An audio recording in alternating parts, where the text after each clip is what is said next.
Our final session for this plenary concerns the perception of war through the eyes of a child. Please welcome to the stage Braden Bent, internet star, vlogger and student. Hello everyone. So on September 2016, Bana Al-Abad wrote her first tweet. It was 3 words long and it was simply read, "I need peace."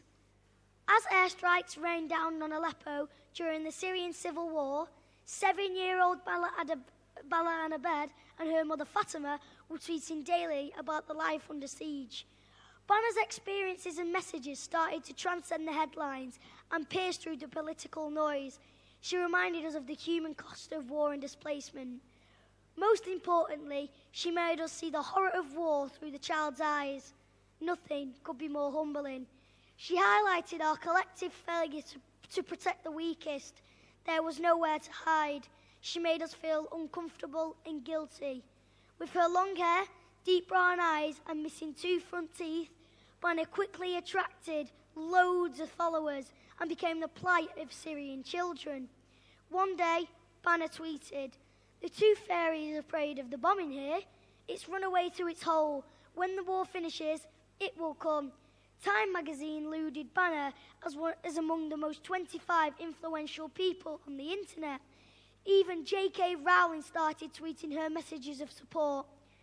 But the world continued to watch a real-life horror movie play out in front of us, as Bana's family ran low on food, water, and then they lost their homes to an airstrike. Bana then tweeted, "This is my friend's house. Bombed. She's killed. I miss her so much." A few weeks later, Bana tweeted, "I am sick now. I have no medicine, no home. This will make me die even before a bomb can kill me." And then on the 4th of December 2016, Bana tweeted, "We're sure the army is capturing us now. We'll see each other another day. Bye." Following this, Bana's Twitter account was deactivated. Well, Bana, we'll see each other another day, and that day is today.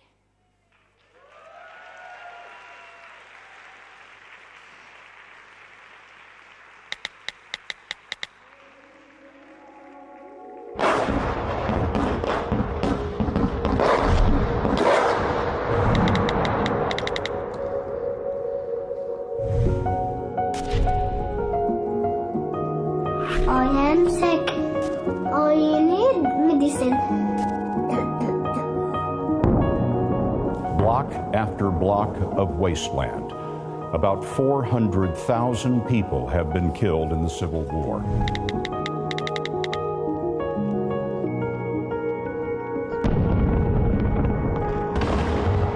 Hello, my friends. How are you? I will try to be alive on Sunday. Bana Al-Abad is the voice of Aleppo's innocent victims, whose Twitter account won admirers the world over. Bana and her family escaped Aleppo. Stand with any pop.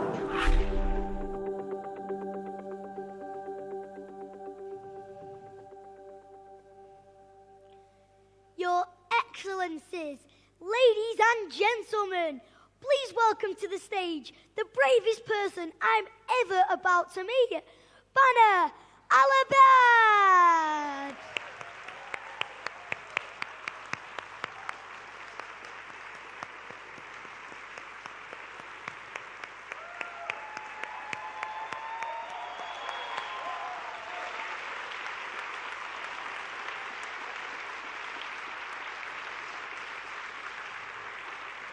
Very big round of applause there, and you deserve it. How are you today, Bana? I'm great, thank you. Very good, thank you. Now, I know that you like Harry Potter. My favourite character is Harry Potter in it, and my favourite book is The Prisoner of Azkaban. What's your favourite Harry Potter book and character? First of all, I would like to thank J.K. Rowling for her support. I love magic and believe in it, and she gave me that magic. She was the first one who gave me a present, not from my family. I was so happy. All her books are amazing. I like Harry Potter, not because he's the main character, because he's gentle. He is helpful. He loves his friends and family. So we've just talked about the fictional side of things. Can you tell me who your real-life heroes are? My hero is someone who teaches me to be brave.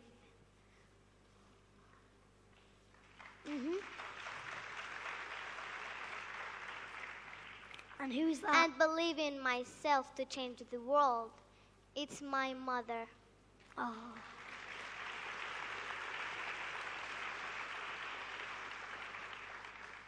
My heroes are children who are suffering from hunger and cold. My heroes are children who are dying from war. My heroes are children who are struggling to live their lives.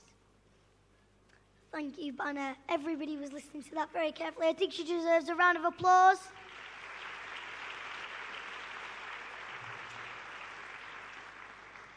So I'm 10 years old, around the same age as you, Banner, and I was 7 years old when you were facing daily airstrikes which rained down on Aleppo.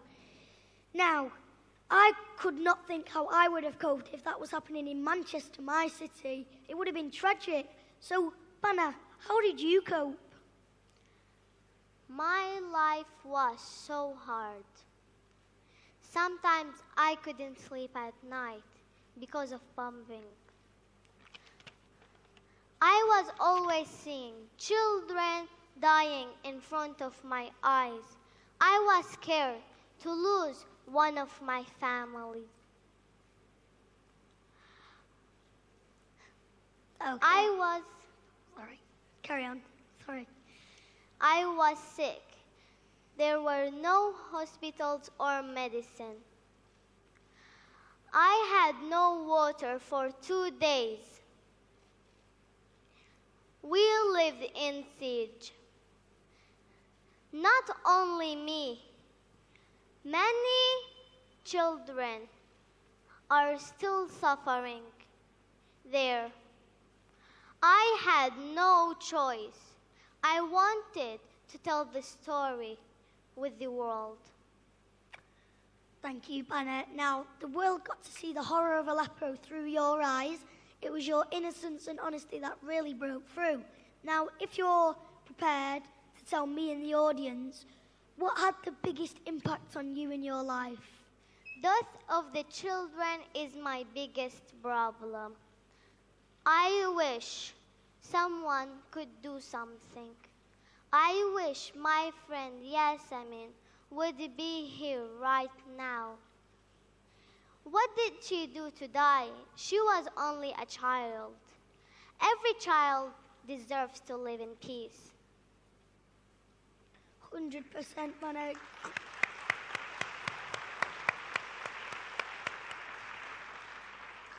Then in December 2016, your mother disguised you as a boy and got you on a bus to evacuate Aleppo.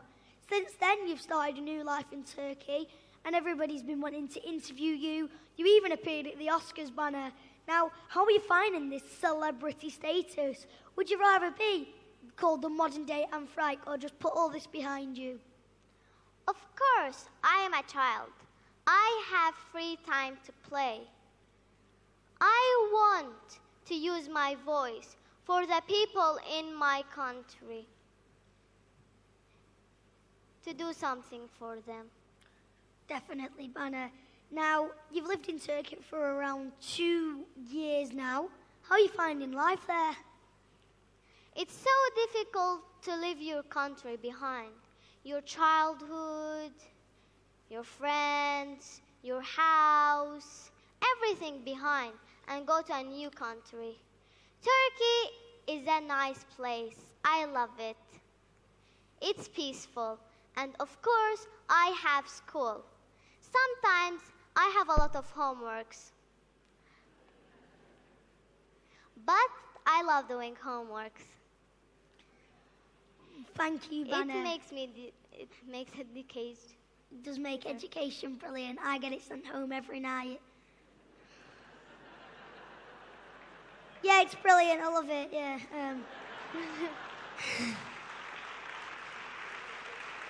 So, as you know, Banner, this is the biggest education conference in the world.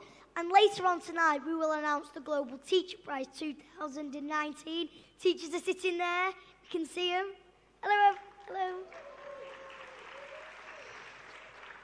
But in one of your tweets, you wrote, "I want to be a teacher, but the war is killing my dream. Stop the bombing. I just want to learn English and maths."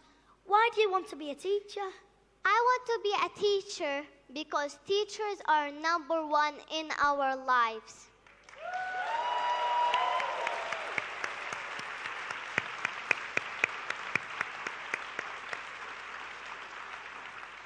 Teachers are so important. Without them, the world will be nothing. I want to be a teacher so I can teach children a different language. And of course, I love my teachers and respect them.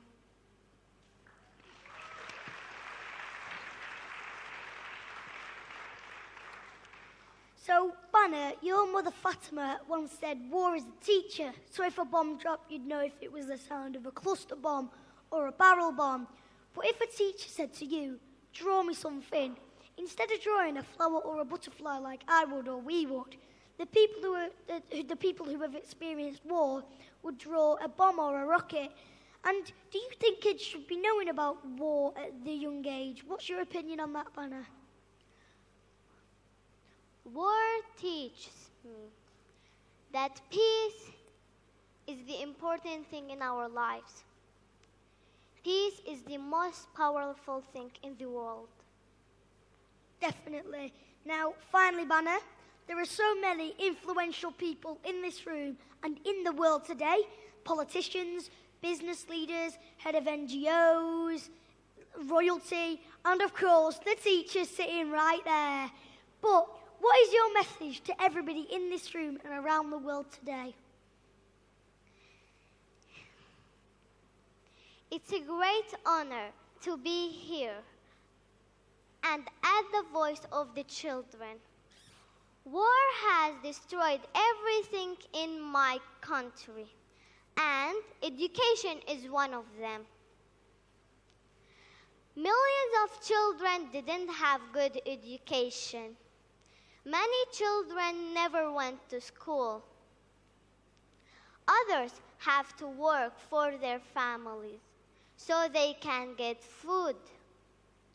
The world is not doing enough for education in Syria, and that means a lost generation of children.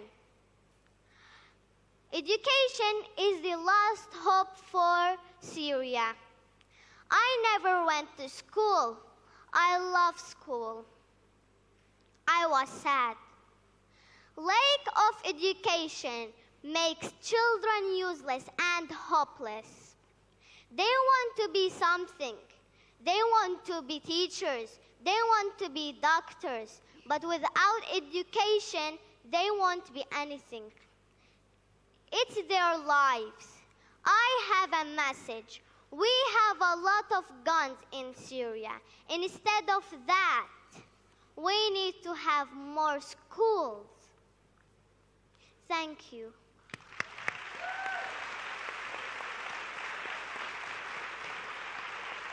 Thank you, Banner, very much. Your Excellencies, ladies and gentlemen, please be upstanding for the bravest person I have ever met, Banner Al-Abad! Thank you, everybody. Thank you. You know what? I think the chances are I'll be the other one.